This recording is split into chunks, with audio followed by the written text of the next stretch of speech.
大概10幾年前咧，咁我就49歲到，我話揾到錢啦就退休，退休就唔做啦。咁太後生啦，50歲啲人話你咁咪得做咩？不如做保險啦。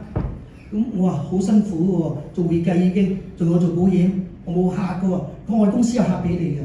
咁我試下啦，咁加買份保險先啦。一買公司同我捉我驗身，一驗到我有糖尿病、高血壓、膽固醇、肝脂科，死唔死啊？死梗啦，係嘛？咁點算啊？咁咪去睇醫生咯。醫生話你，好小事啫，6度1、2啫。咁原來6度就係糖尿病嚟嘅。咁6度1、2，醫生都好小事啦。咁我咪唔多理佢啦。咁唔理佢就，醫生就係話食飯時你要食藥。咁我就記得咪食咯，食飯時啊嘛。記得食，唔記得咪唔食由佢咯。咁醫生話要做下運動啊，咁我咪做下運動咯。結果記得做，唔記得就唔做啊。咁點咧？結果去到某年某日，大概2年度啦，就發生一件事。發生咩事咧？原來我有一日我口唇好乾啊，成個月都係每1分鐘要舐佢。原來呢樣嘢喺中醫叫做燒渴症，但係我揾咗個黃綠嘅。佢話講我聽，執劑茶飲就得㗎啦。飲完之後又梗係冇效啦。跟住啦，有一晚出事啦，抽筋。但係抽筋對我嚟講好小事啦，因為我由細到大都係抽筋㗎啦。一落床企一定係冇事㗎啦。但係嗰晚唔係，抽幾多抽唔停。半夜3更即刻換衫，諗住去急症室啦。好彩大到半個鐘頭到就停咗啦，停咗梗係上樓瞓覺啦。第二朝就去睇醫生。醫生就呢個醫生醒啦，呢個西醫，佢就係問我啦，你有冇長期病患㗎？咁我梗係話俾佢聽啦，我有糖尿病、高血壓。佢即刻同我驗完之後都同我講咩啦？咪喐，坐喺度。我同你打999。我話咩事啊？我話唔使啦，我住喺柴灣㗎嘛，上面就係東區醫院啦，我坐的士上去得啦。咁我就即刻攞住張轉介信，即刻上去東區醫院啦。去到東區醫院。個護士即係分流嗰度啊，睇咗我張紙就話你坐喺度，跟住叫個助理推到張輪椅嚟，推咗我上床喎，係咁啊，推咗上樓啦，直情唔需要等啊，上到病房，上咗床之後，跟住人有3急啊，咁落床啦，想去廁所啦，個護士見到我咪喐，你做咩啊？我去廁所，佢哋上翻床，我俾個尿兜你，我話咩事我要尿兜啊？我行得走得。佢哋知唔知你一跌親就死㗎啦？跌親就死咩事大件事啊？原來我2年之後，咁邊個正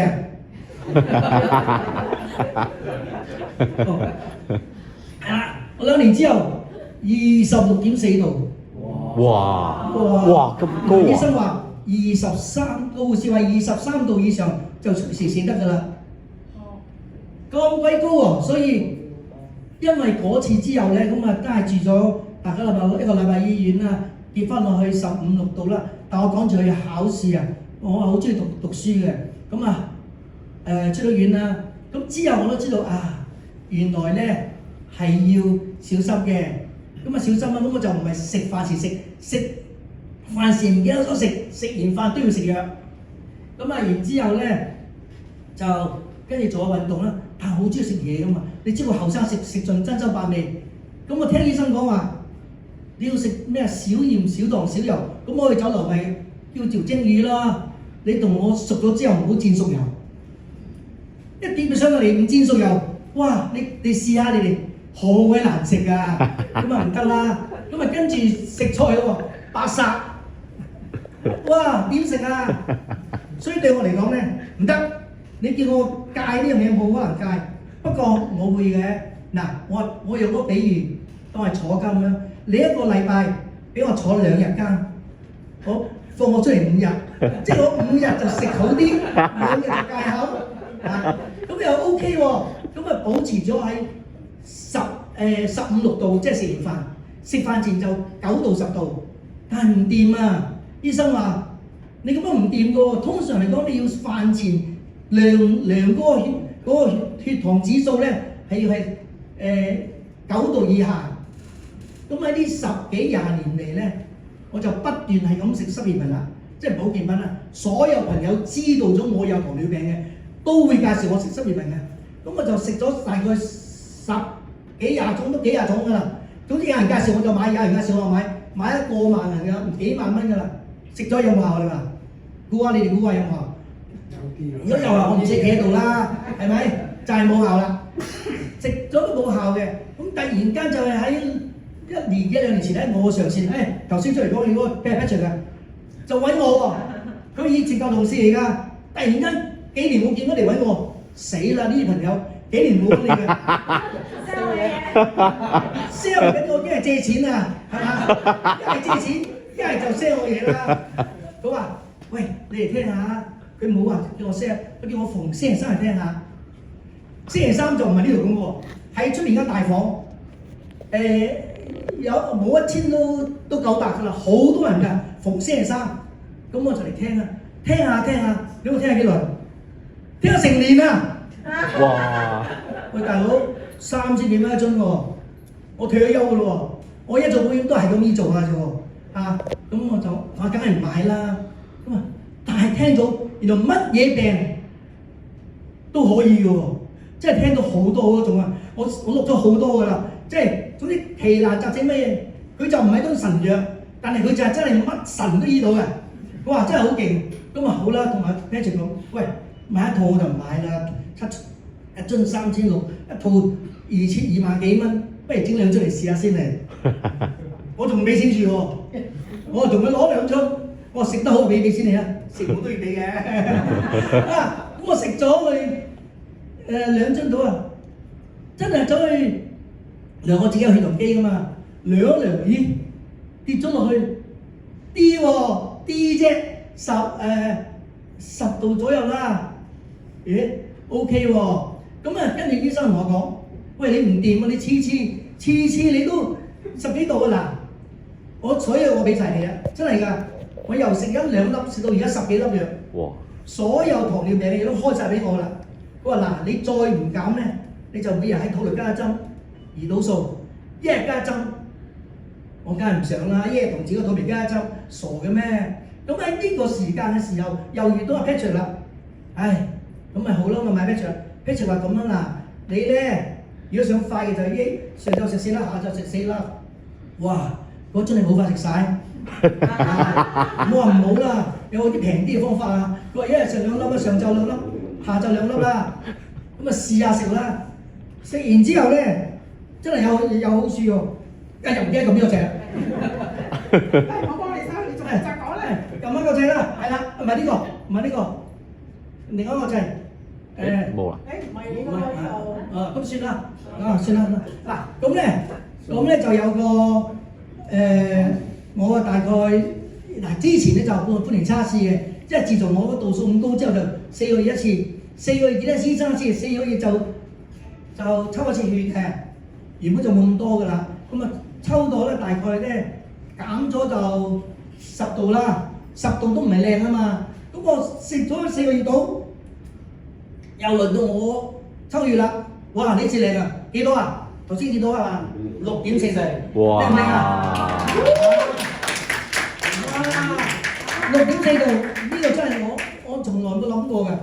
咁其實我又冇乜戒口喎，我應酬多啊，朋友多啊，所以咧。唔係呢個朋友食飯，嗰個朋友話食飯，總之係乜 Q 飯都有得食啦。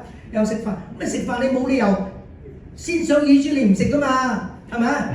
因為食乳豬，即係你乜都唔食嬲你嗰條菜冇理由㗎。所以我照食，我又運動我都有嘅，我係每一個禮拜最少行3次，每次1萬步。咁我就冇行1萬步嘅，我行4000啦。咁啊一個禮拜3日我都有2日嘅，但係我就唔係真係好戒口，但係呢隻保健品，我成日都話藥，唔係保健品，真係幫到我6.4度，所以我就好開心啦，好開心啊，梗係繼續食啦，不斷咁繼續食，咁啊食下，而家講有冇時間？講多2樣嘢俾你聽，咁啊2個禮拜前到啦。我隻腳痛喎，痛都好緊要，隻左腳。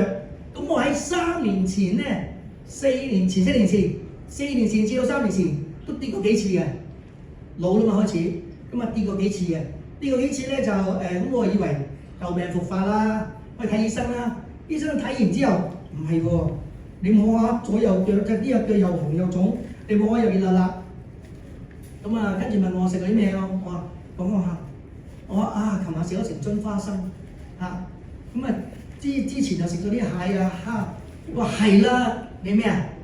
痛風啦，痛風啊！咁我就痛風，痛風，咁啊痛風，咁佢係弊藥衰就淨係俾啲消炎藥我食咯。佢話我啲痛風藥我食喎，咁我跟住我又食完消炎藥梗係唔痛啦，係嘛？但係4個鐘頭食一次啊嘛，咁啊跟住今日食完聽日又痛啦，咁啊又有人介紹俾我啦，朋友多啲好，介紹咗嗰個70幾歲嘅氣公司俾我，就同我捽啦。今日捽完真係唔痛喎，我落街行到好自然自在喎。聽朝瞓醒又痛啦，咁啊即係無效啦。咁係咪痛風㗎？我聽朋友講，痛風咧食一隻藥喺藥房買嘅啫，一排好幾粒或者買2排，10-20蚊嘅啫，一食2粒就冇事㗎。咁我話真係即刻走去買啦，買完之後，咁啊我婆婆買嘅，買完之後瞓到第二日，瞓到半夜又痛㗎喎。人哋話痛風食完2粒之後有排都唔痛啊嘛，我話死啦！又唔想叫醒老婆喎，俾佢鬧啊嘛，咁啊點啊？咁啊抄啦，抄唔到。但我諗呢樣嘢，當年有 Patrick 叫我入嚟買呢隻嘢嘅時候咧，就係話佢係痛風嘅。原來佢痛風食呢隻嘢都得嘅喎。咁啊嗱聲即刻扭起個樽，頂4粒落去啦。食完4粒之後，擒上床瞓覺。啊，瞓醒覺真係唔痛喎。原來除咗糖尿病，痛風都醫啦，我醫㗎，你哋得唔得？我唔知啊，我冇話俾你聽你得啊。總之我就得。咁我其實我仲有咩嘅？我仲有血壓啦，血壓咧有一日啦，哎呀我唔記得影出嚟。血壓有一日又係去覆診嘅，覆診嘅時候，我血壓不嬲都係138、140。咁啊醫生都話啦，你咁嘅年紀，嗱我咁嘅年紀，大家一陣估下嚇。佢話你咁嘅年紀130幾差唔多㗎啦，後生真係120啫，係咪啊？你啊唔使旨意㗎啦。咁你估嗰日量到幾多啦？大家估下。120你唔知啊？你聽我講啦。係啦，我就係120。哇！高咪糖尿高咪血壓，咁我梗係食啦。所以呢隻嘢咧，我自己肯定食㗎啦啊！但係咧，最主要就係我想話俾大家聽，其實我係唔信嘅，我睇咗成年，跟住先至買2樽嚟食，咁之後先至再買一套。所以咧，唔係話呢隻嘢唔好，而係我之前聽得人太多，信得人太多。我今日都係朋友嚟，嗰陣時佢都介過我咩水質素啊，我都買到成屋幾多嘢啦。好多嘢啦，我真係買到好多嘢擺喺屋企，所以咧，我想話俾大家聽，有陣時講多2句，同你哋宣傳下，呢間嘢叫 Vivi 開咗17年㗎啦，喺全世界有好多笪地方㗎啦，10幾廿個笪地方係嘛？10幾個地方，我上次去過泰國啊，哇！真係睇到真係人山去500-600萬人啊，真係冇吹水嘅。因為你唔去，你點知真定假係嘛？點知圖係貼出嚟㗎係嘛？原來真係有間咁嘅嘢嘅，真係好多嚟嘅。好，多謝大家。